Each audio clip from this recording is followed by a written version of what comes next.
Friends, I am doctor Shailaja Pandey और आज हम बात करते हैं एड्स के बारे में। आज वर्ल्ड एड्स डे है जो कि हर साल 1 दिसंबर को मनाया जाता है। वर्ल्ड एड्स डे मनाने की शुरुआत जो है 1 दिसंबर 1988 में की गई थी।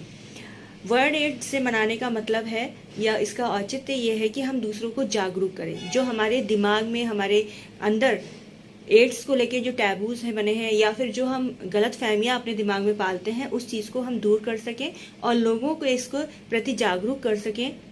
जो इसके मरीज हैं उनको हम समझा सकें कि इसका इलाज देना बहुत ज़रूरी है, क्योंकि जो मरीज होते हैं वो अपने अंदर शर्मिंदगी की वजह से, शर्म की वजह से इस बीमारी के बारे में लोगों को नहीं बताते हैं और इसका इलाज लेने से भी कतराते हैं। इसकी हर साल जो है थीम रखी जाती है और इस साल की थीम है लेट्स कम्युनिटीज लीड। इस थीम को इसलिए रखा गया है कि समाज में उन लोगों को जो है समाज में सर उठा के जीने के लिए हम उनको जागरूक कर सकें। दूसरी बात, उनके अंदर जो शर्म है, जो उनके अंदर शर्मिंदगी है, उसको हम दूर कर सकें। समाज के अंदर जो उनके प्रति मिथक हैं उनको दूर कर सकें। इस तरीके से हम जो है उनको अच्छे से इलाज दिला सकते हैं और इस बीमारी को ख़त्म कर सकते हैं और इसके लिए हम उन्हें जागरूक कर सकते हैं कि इससे उनको कैसे बचना है। तो इस तरह चीज़ों को रखने के लिए एड्स का मतलब क्या होता है? एड्स की फुल फॉर्म होती है एक्वायर्ड इम्यूनो डिफिशियंसी सिंड्रोम। जिस तरीके से हम उसके नाम में ही देख रहे हैं, इम्यूनो डिफिशियंसी सिंड्रोम, इससे साफ पता चलता है कि एड्स बीमारी की वजह से जो इंसान होता है उसका जो है इम्यून सिस्टम, जो रोग प्रतिरोधक क्षमता होती है, बहुत ज़्यादा कमज़ोर हो जाती है। और एड्स वायरस, जब एड्स होता है तो उसके बाद रोग प्रतिरोधक क्षमता कम होने की वजह से या इम्यून सिस्टम बहुत ज़्यादा वीक होने की वजह से क्या होता है कि बीमारियों का जो अटैक होता है वो बॉडी पे बहुत ईजिली होने लग जाता है। तो एड्स का पेशेंट इतना कमज़ोर हो जाता है कि वो हर इन्फेक्शन के लिए बहुत ज़्यादा ससेप्टेबल हो जाता है। एड्स किस वायरस की वजह से होता है? ह्यूमन इम्यूनो डिफिशियंसी वायरस की वजह से, जिसको हम शॉर्ट फॉर्म में HIV कहते हैं। कई बार क्या होता है कि HIV हमारी बॉडी में काफ़ी टाइम तक जो है सुसुप्त अवस्था में पड़ा रहता है और हमें उसके बारे में जानकारी या लक्षण ना मिलने की वजह से हमें पता ही नहीं चलता है कि हमें ये बीमारी हो चुकी है। जब इसके लक्षण आते हैं तो उसके लक्षण जो है फ्लू लाइक होते हैं। कभी कभी एड्स के जो सिम्टम्स आते हैं पहले वो फ्लू लाइक आते हैं, जैसे जुकाम लग जाना, बुखार आना, खांसी होना, गले में खराश होना, उसके साथ साथ हाई ग्रेड फीवर आना, भूख कम लेना, वजन एकदम से कम होने लग जाना, रात को पसीना आना और चक्कर आना, इस टाइप से दिक्कतें होने लगती है। बहुत ज़्यादा कमजोरी आती है पेशेंट को। तो इस तरीके से एड्स के सिम्टम्स आते हैं। महिलाओं में एड्स के क्या सिम्टम आएंगे?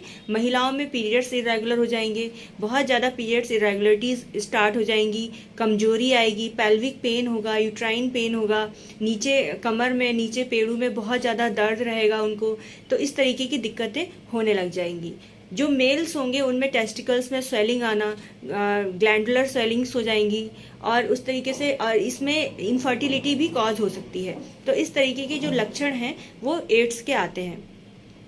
एड्स जो है जब पेशेंट को होता है तो कई बार शर्म की वजह से वो अपनी बीमारी को छुपाते हैं, अपने लक्षणों को नहीं बताते हैं। एड्स डायग्नोस होने के बाद जो इंसान है वो अपने आप को बिल्कुल शर्मिंदगी की वजह से डिप्रेसिव कंडीशन में चले जाते हैं। तो इन चीज़ों को दूर करने के लिए और लोगों को जागरूक करने के लिए हम वर्ल्ड एड्स डे मनाते हैं। इसमें हम लोगों को जागरूक करते हैं कि एड्स होना कोई शर्मिंदगी नहीं है। माना कि इसके जो होने के कारण है, एड्स जो है फैलता किस वजह से है, तो उसके लिए हम ज़्यादातर सेक्सुअल एक्टिविटीज़ को ही रिस्पॉन्सिबल मानते हैं, पर ऐसा नहीं है। इसके अलावा भी और सारे कारण होते हैं। अगर आप ब्लड ट्रांसफ्यूज़न आपका गलत तरीके से हो गया है, माना कि आपने खून चढ़वाया कहीं अस्पताल से और आपको जो खून चढ़ा है उसको एड्स था, तो आपको वो ट्रांसफ़र हो सकता है। तो आपको वहाँ पर सावधानी बरतनी है। जहाँ पे आप ब्लड ट्रांसफ्यूजन के लिए जा रहे हैं वहाँ पर आप जो खून आप पे चढ़ रहा है उसकी पहले से जांच हो जानी चाहिए, कहीं वो HIV ग्रस्त तो नहीं है। दूसरी बात, आपको कोई इंजेक्शन लगवाना जाना है हॉस्पिटल्स में या कहीं लगवा रहे हैं, तो आपको पता होना चाहिए कि वो इंजेक्शन कहीं दूसरी जगह यूज़ तो नहीं किया हुआ है। क्योंकि अगर किसी एड्स HIV ग्रस्त पर्सन को अगर वो सिरिंज यूज की गई है और वो आप पर भी यूज कर दी जाएगी तो आप उससे जो है इन्फेक्टेड हो सकते हैं। तो वहाँ पर आपको सावधानी बरतनी है। आपकी सिरिंज जो है, जो मतलब जो है या तो बॉइल्ड की गई हो अच्छे से या फिर डिस्पोजल जो सिरिंज होती है उनका यूज़ करें। एक बार इस्तेमाल करने के बाद उनको फेंक दिया जाता है, दोबारा हम उसको इस्तेमाल नहीं करते हैं दूसरे पर्सन पे। तो आपको वहाँ पर सावधानी बरतनी है। अगर आप किसी बस या ट्रेन में जा रहे हैं और बाई चांस कोई HIV ग्रस्त पर्सन अपने चुबाई हुई सुई बाई चांस धोखे से आपको चुबा दे, या जानबूझ के भी कई होते हैं जो मानसिक रूप से विकृत हो जाते हैं, तो वो ऐसा करते हैं, तो दूसरों को चुबा देते हैं, तो वहां पर भी एड्स हो सकता है। और दूसरा, असुरक्षित यौन संबंध बनाने से तो ऐसा होता ही है, तो वहां पर आप पूरी तरीके से सावधानी बरतें। तो इस तरीके से एड्स फैलने के चांसेस रहते हैं। एक दूसरे के कपड़े पहनने से, एक दूसरे के साथ खाना खाने से, या फिर खाली सोने से, इस तरीके से एड्स आपस में नहीं फैलता है। एड्स जो है एक दूसरे की लार अगर आपके ट्रांसफर हो रही है तो उससे होता है, ब्लड ट्रांसफ्यूजन से होता है, तो इस तरीके से कांटेक्ट करने से एड्स फैलता है। आपस में खाने से, एक दूसरे की तौलिया यूज करने से या कपड़े इस्तेमाल करने से एड्स नहीं फैलता है। ये एक मिथक है जिसकी वजह से हम मरीज को बिल्कुल अलग थलग कर देते हैं और पेशेंट फिर शर्मिंदगी की तरफ या डिप्रेशन की तरफ जाने लगता है। तो ये चीज़ें हमें नहीं करनी चाहिए। एड्स होता है तो हमारी बॉडी में आखिर क्या चेंजेस होते हैं जिसकी वजह से हमारी बॉडी वीक हो जाती है। हमारे शरीर में CD4 सेल्स होती हैं जिनको हम T सेल्स भी कहते हैं, जिनकी संख्या जो है 500, 200 से लेके 1000 तक होती है। अगर हमारे बॉडी में HIV अटैक हो जाता है और एड्स हो जाता है तो हमारे शरीर में CD4 सेल्स मतलब T सेल्स जो होती हैं वो नष्ट होने लग जाती हैं।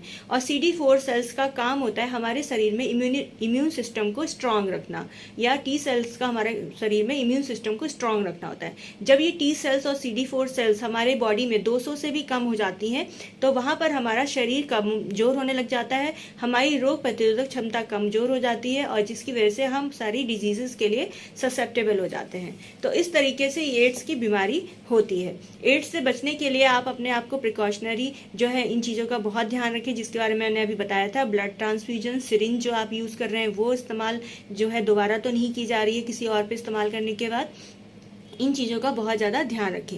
अगर कोई एड्स का पेशेंट है तो आप उसको जागरूक करें, उसका प्रॉपर ट्रीटमेंट कराएं अपने घर में, और उसको सही ज़िंदगी देने की कोशिश करें जिससे कि वो आगे सर्वाइव कर सके। अगर आप उनको गलत कमेंट्स करेंगे, अगर उनको नीचा दिखाएंगे, क्योंकि हम ऐसे लोगों को नीचा दिखाने की कोशिश करते हैं, तो ये हम गलत कर रहे हैं। अगर हम ऐसा करेंगे तो हम उस इंसान को और ज़्यादा गलत तरीके से ट्रीट कर रहे हैं और उसको डिप्रेसिव कंडीशन में ले जाएंगे, हो सकता है फिर उसकी डेथ भी हो जाए। तो इन चीज़ों से हमें बचाने के लिए पेशेंट को अच्छे से डील करना चाहिए, और जो परिवार के लोग हैं वो भी उसको मेंटली काउंसल करें और मेंटली सपोर्ट करें। Thank you so much. Take care all of you.